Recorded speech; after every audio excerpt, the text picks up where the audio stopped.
Guys ఈ video scholarship గురించి చేయడం జరిగిందండి. అది కూడా గవర్నమెంట్ ఆఫ్ ఇండియా అందరు చేస్తున్న అందులో తెలంగాణ స్కాలర్‌షిప్ అయినటువంటి ఈ-పాస్ స్కాలర్‌షిప్ అనేది ప్రొవైడ్ చేయడం జరుగుతుందనమాట. సో, ఈ యొక్క ఈ-పాస్ స్కాలర్‌షిప్ గురించి తెలంగాణ ఈ-పాస్ స్కాలర్‌షిప్ గురించి ఆల్రెడీ డీటెయిల్స్‌గా ఎక్స్‌ప్లెయిన్ చేశానండి. ఎవరు ఎలిజిబుల్ అవుతారు? ఎవరికి ఫీజ్ రీయింబర్స్‌మెంట్ ఎంతొస్తుంది? స్టైఫండ్ ఎంతొస్తుంది? అనే దాని గురించి డీటెయిల్‌గా పిన్ టు పిన్ ఎక్స్‌ప్లెయిన్ చేశాననమాట. ఆ వీడియో యొక్క లింక్ కింద డిస్క్రిప్షన్‌లో ఇచ్చింటాను. వాచ్ చేయండి.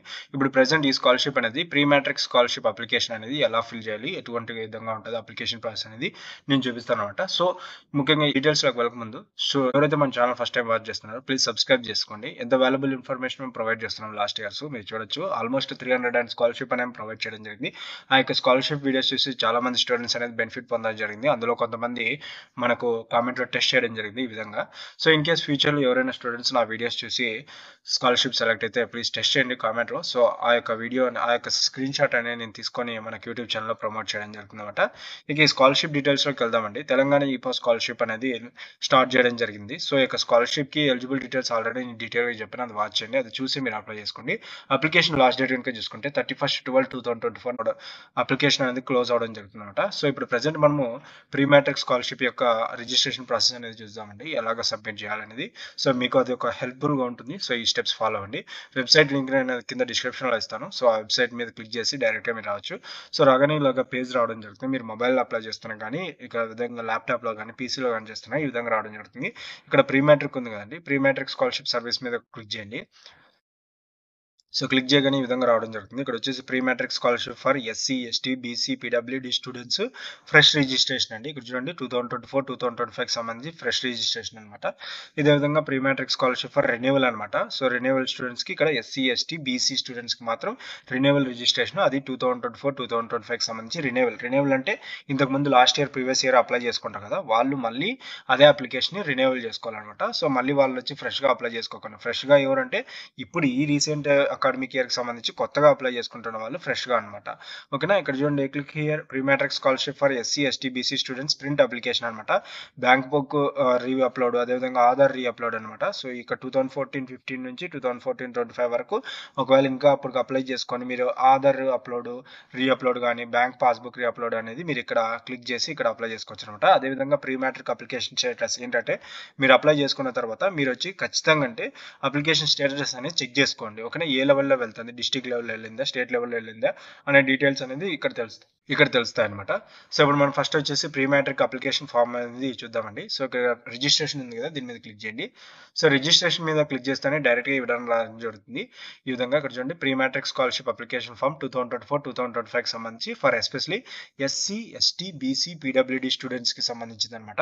సో, ఇక్కడ డీటెయిల్‌గా చెప్తాను చూడండి. మీరు స్కాలర్‌షిప్‌కి అప్లై చేసే ముందు డాక్యుమెంట్స్ అనేది పక్కపెట్టుకోండి. ఎందుకంటే మీ యొక్క స్టూడెంట్స్ మార్క్ షీట్స్ గానీ, అదేవిధంగా రేషన్ కార్డ్ గానీ, ఇంకా రేషన్ కార్డ్‌కి సంబంధించి గానీ, ఏవైతే ఎడ్యుకేషనల్ పర్పస్ ఉంటాయో అవన్నీ మీరు సైడ్ పెట్టుకొని అప్లై చేసుకోండి. ఎందుకంటే మనకి ఎటువంటి మిస్టేక్స్ చేసే ఛాన్స్ ఉండదు. అదేవిధంగా ఫాస్ట్‌గా అవ్వడం జరుగుతుంది. మీరు లేట్‌గా చేసుకున్నారనుకోండి, సో, సెక్యూరిటీ రీజన్స్ వల్ల కొన్ని రీజన్స్ వల్ల ఈ యొక్క అప్లికేషన్ అనేది సబ్మిట్ కాదు. ఓకేనా? ఇక్కడ స్టూడెంట్ నేమ్ అనేది విత్ ఇనిషియల్‌తో సహా ఇవ్వడం జరిగింది. వాళ్ళ యొక్క ఫ్యామిలీ నేమ్‌తో సహా ఏదైతే మీ యొక్క స్టూడెంట్ సర్టిఫికేట్స్ ఉంటాయి కదా! మార్క్ షీట్‌లో గానీ, లేదంటే అఫీషియల్ సీట్స్ ఆధార్ కార్డ్‌లో గానీ ఉన్నట్టు ఇవ్వండి. ఒక్కోలాగా ఉండేలాగా డిఫరెంట్‌గా ఉండేదానిలాగా ఇవ్వకండి. అంటే ఎట్లాగంటే సో, ఇక్కడ ప్రీ మ్యాట్రిక్ అంటే ఇప్పుడు అప్లికేషన్స్‌లో ఒకలాగా, ఇప్పుడు మార్క్ షీట్స్‌లో ఒకలాగా ఉండి, ఇంక అదేవిధంగా రేషన్ కార్డ్‌లో ఇంకోలాగా ఉండి, ఆధార్ కార్డ్‌లో ఇంకోలాగా ఉండేలాగా అలాగ ఇస్తే స్కాలర్‌షిప్ అనేది రిజెక్ట్ అవ్వడం జరుగుతుంది. ఆ తర్వాత క్యాపిటల్ లెటర్స్‌లో ఇవ్వండి. క్యాపిటల్ లెటర్స్‌లో ఇస్తే బాగా కనపడుతుందన్నమాట. ఇక్కడ ఫాదర్ నేమ్ అనేది ఎంటర్ చేయండి. ఏ విధంగా అయితే మీ ఫాదర్ నేమ్ అనేది ఉందో ఆ విధంగా అనేది మీరు ఇవ్వండి. ఆ తర్వాత మదర్స్ నేమ్ అనేది ఎంటర్ చేయండి. ఆ తర్వాత జెండర్ అనేది సెలెక్ట్ చేసుకోండి. మేలా, ఫీమేలా సెలెక్ట్ చేసుకున్న తర్వాత స్టూడెంట్ యొక్క డేట్ ఆఫ్ బర్త్ అండి. సో, స్టూడెంట్ యొక్క డేట్ ఆఫ్ బర్త్ అనేది రేషన్ కార్డ్‌లోను ఇంకా అదర్ డాక్యుమెంట్స్‌లో సేమ్ యాజ్ ఇట్ ఈస్‌గా ఉండాలండి. ఒకవేళ ఒక్కొక్క దాంట్లో ఒక్కొక్క రకంగా డిఫరెంట్‌గా ఉందనుకోండి అప్లికేషన్ రిజెక్ట్ అయ్యే ఛాన్స్ ఉంటాయి. రేషన్ కార్డ్ అండి. రేషన్ కార్డ్ అనేది సెలెక్ట్ చేసుకొని ఇక్కడ టైప్స్ ఉన్నాయి. వ్యాప్, పీఏపీ, ఏఏపీ, వ్యాప్, టీఏపీ, ఆర్ఏపీ అని ఉంది. సో, అందులో మీకు రేషన్ కార్డ్ బాగా చూస్తే అక్కడ మీకు కనబడుతుందన్నమాట టైపు. దాన్ని సెలెక్ట్ చేసుకొని ఇక్కడ నంబర్స్ ఎంటర్ చేయండి. ఇక్కడ స్టూడెంట్ యూఐడీ కార్డ్ అండి. అంటే ఆధార్ నెంబర్ అనేది ఎంటర్ చేయండి. ఆ తర్వాత ప్రొఫెషన్స్ ఆఫ్ పేరెంట్స్ అనమాట. అంటే మీ యొక్క స్టూడెంట్ యొక్క పేరెంట్ అనేది ఏం చేస్తున్నారు? అగ్రికల్చరా, బిజినెస్సా, సెల్ఫ్ ఎంప్లాయిడా, మెకానికా, ఫిల్టరా, అసిస్టెంట్, ఎలక్ట్రీషియనా, వాచ్‌మ్యానా, డ్రాఫ్ట్స్‌మ్యానా, డైలీ వేజెస్ వర్కరా, ఇక గోల్డ్ స్మిత్, ఆటో డ్రైవరా, ఆఫీసరా, అగ్రికల్చర్ లేబరా, గవర్నమెంట్ ఎంప్లాయా, ప్రైవేట్ ఎంప్లాయా, వీవరా, ఇక పెన్షనరా, కార్పెంటరా, టైలరా, వెల్డరా, డ్రైవరా, అటెండరా, ఒకవేళ ఏమీ లేకుంటే అదర్స్ అనేది క్లిక్ చేసుకోండి. సో అదర్స్ అనేది క్లిక్ చేసుకున్న తర్వాత నెక్స్ట్ అండి అదర్ డిజేబుల్డ్ అండి. ఇన్ కేస్ ఏమైనా డిజేబిలిటీ ఫిజికల్ డిజేబిలిటీ ఉంటే ఎస్ క్లిక్ చేసి, లేదంటే నో అని క్లిక్ చేసుకోండి. ఇక కమ్యూనిటీ అండి, మీ రిలీజియన్, మీ మతం ఏంటో సెలెక్ట్ చేసుకోండి. ఆ తర్వాత క్యాస్ట్ అండి, మీ యొక్క క్యాస్ట్ అనేది సెలెక్ట్ చేసుకోండి. ఆ తర్వాత సబ్ క్యాస్ట్, క్యాస్ట్లోనే మళ్ళీ సబ్ క్యాస్ట్ ఉంటుంది కదా, సెలెక్ట్ చేసుకోండి. ఆ తర్వాత మీ స్టూడెంట్ డీటెయిల్స్ ఇచ్చిన తర్వాత నెక్స్ట్ స్కూల్ పర్టికులర్స్ అనమాట. స్కూల్ డీటెయిల్స్ అనేది ఇక్కడ ఎంటర్ చేయడం జరుగుతుంది.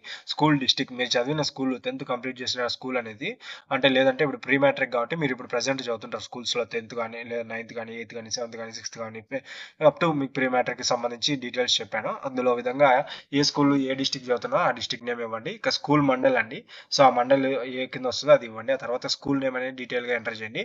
ఆ తర్వాత ప్రజెంట్ స్టడీయింగ్ క్లాస్ అనేది ఎంటర్ చేయండి. ఆ తర్వాత మీడియం అండి, ఏ మీడియం, ఇంగ్లీష్ మీడియమా, తెలుగు మీడియమా, హిందీ మీడియం, ఉర్దూ మీడియమా సెలెక్ట్ చేసుకుని, ఆ తర్వాత అడ్మిషన్ నెంబర్ అండి, మీ స్కూల్లో ఇచ్చింటారో అది ఎంటర్ చేయండి. ఆ తర్వాత అడ్మిషన్ డేట్ అండి, ఆ తర్వాత హాస్టల్ డేస్ కలర్ అది సెలెక్ట్ చేసుకోండి. ఆ తర్వాత ప్రీవియస్ క్లాస్ ఏది కంప్లీట్ చేసినారు ప్రీవియస్ అది సెలెక్ట్ చేసుకోండి. ఆ తర్వాత grade, percentage of previous class, అంటే ప్రీవియస్ క్లాస్ యొక్క మార్క్స్ డీటెయిల్స్ అనేది ఎంటర్ చేయండి.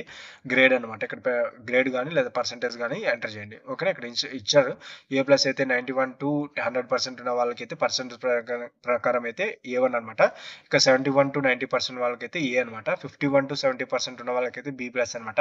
41 to 50% ఉన్న వాళ్ళకి జస్ట్ B అనమాట. ఇక 0 to 40% ఉన్న వాళ్ళకి C అనమాట. సో కేటగిరీ గ్రేడ్ అనేది సెలెక్ట్ చేసుకుంటూ డీటెయిల్గా క్షుణ్ణంగా చూసి అప్లై చేయండి. ఆ తర్వాత నెక్స్ట్ స్టూడెంట్ స్కూల్ డీటెయిల్స్ అయిపోయిన తర్వాత next student bank account details అండి. బ్యాంక్ డిస్టిక్ అనమాట, అంటే ఆ స్టూడెంట్కి ఉన్న బ్యాంక్ అనేది ఏ డిస్టిక్లో ఉంది అనేది సెలెక్ట్ చేసుకోండి. ఇక్కడ కొన్ని డిస్టిక్స్ ఉన్నాయన్నమాట. ఆ తర్వాత నెక్స్ట్ అండి బ్యాంక్ నేమ్ అనేది సెలెక్ట్ చేసుకోండి. ఇక్కడ కొన్ని బ్యాంక్ నేమ్స్ ఇచ్చారు, సో మీ యొక్క బ్యాంక్ నేమ్ ఏదో అని చూసుకొని సెలెక్ట్ చేసుకోండి. అదేవిధంగా బ్యాంక్ డీటెయిల్స్ అనేది కూడా పక్కన పెట్టుకోండి. కొన్ని డాక్యుమెంట్స్ అనేది చెప్పాను కదా, ఇక్కడ నేను చెప్పేటప్పుడు ఏ డాక్యుమెంట్స్ అనేది మీరు సైడ్ పెట్టుకోవాలో చూసుకొని వాటిని చూసుకొని అప్లై చేసుకోండి. ఆ తర్వాత branch name and IFSC code అనేది ఎంటర్ చేయండి. IFSC కోడ్ ఎంటర్ చేసిన తర్వాత name of the account holder అండి, బ్యాంక్లో ఏ విధంగా అయితే ఉందో ఆ విధంగానే ఎంటర్ చేయండి. ఆ తర్వాత స్టూడెంట్ బ్యాంక్ అకౌంట్ నెంబర్ అనేది ఎంటర్ చేయండి. ఆ తర్వాత మళ్ళీ దాన్నే రీఎంటర్ చేయండి. ఇదన్నీ బ్యాంక్ డీటెయిల్స్ అనేది ఎంటర్ చేసిన తర్వాత నెక్స్ట్ అడ్రస్ అండి. సో స్టూడెంట్ అడ్రస్ అనేది ఆధార్ కార్డులో ఉంటుంది, ఆధార్ కార్డ్ అడ్రస్ అనేది ఇక్కడ ఎంటర్ చేయండి. ఆ తర్వాత మండల్ అండి, మండల్ సెలెక్ట్ చేసుకుని, ఆ తర్వాత విలేజ్, ఆ తర్వాత కేర్ ఆఫ్ అనమాట. సో కేర్ ఆఫ్ అనేది ఎంటర్ చేయండి. ఆ తర్వాత బిల్డింగ్ అండి, ఆ తర్వాత స్ట్రీట్, ఆ తర్వాత ల్యాండ్ మార్క్ అనమాట, ఆ తర్వాత locality, and next pin code అండి, ఆ తర్వాత మొబైల్ నెంబరు.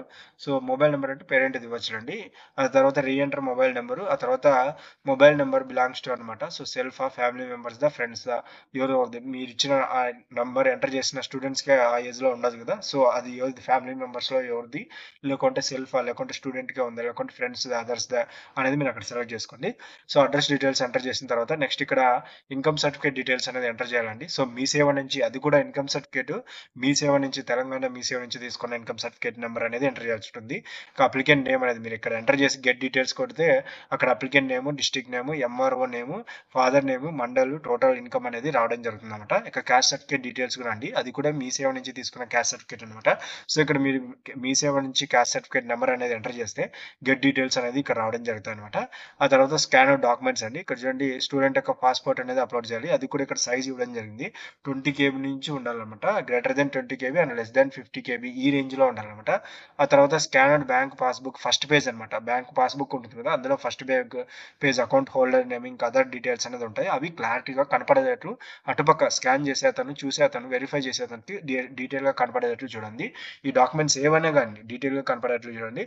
ఆ తర్వాత అది యొక్క సైజ్ వచ్చేసి 100 KB నుంచి 200 KB ఈ రేంజ్లో ఉండాలన్నమాట. ఇక స్కానర్డ్ UID ఆధార్ కార్డ్ అనేది అప్లోడ్ చేయండి, అది కూడా 100 KB నుంచి 200 KB రేంజ్లో ఉండాలన్నమాట. ఇక ఇక్కడ మీరు enter captcha code, image code ఇక్కడ కనపడుతుంది కదా, సో దీన్ని అనేది ఇక్కడ ఎంటర్ చేసి అప్లికేషన్ అనేది సబ్మిట్ చేయండి. సబ్మిట్ చేయకముందు ఒక్కసారి డీటెయిల్గా చెక్ చేసుకోండి, ఇన్కేస్ ఏమైనా మిస్టేక్ చేశారా. సో ఒకవేళ సబ్మిట్ చేసిన తర్వాత మళ్ళీ మనము దీన్ని ఎడిట్ చేసుకునే ఆప్షన్ ఉండదన్నమాట. సో జాగ్రత్తగా మిస్టేక్ ఒకటి, నేను ఇది శాంపుల్ పరంగా చెప్పాను, మీరు మీ స్టూడెంట్కి తగ్గట్టు డీటెయిల్గా వెళ్ళి అప్లై చేసుకోండి. ఓకేనా, ఇదండి ఈ యొక్క ప్రీ మ్యాట్రిక్ స్కాలర్షిప్ అప్లికేషన్ సంబంధించి 2024-2025 సంబంధించి డీటెయిల్స్ అనమాట. ఇటువంటి వాల్యుబుల్ ఇన్ఫర్మేషన్స్ కావాలంటే నా ఛానల్ని సబ్స్క్రైబ్ చేసుకోండి. మరి ఫ్రెండ్స్, ఈ వీడియో కనుక మీకు నచ్చినట్లయితే లైక్ చేయండి, షేర్ అండ్ సబ్స్క్రైబ్ చేయడం మాత్రం మర్చిపోకండి. Thanks to my viewers and subscribers. Thanking you.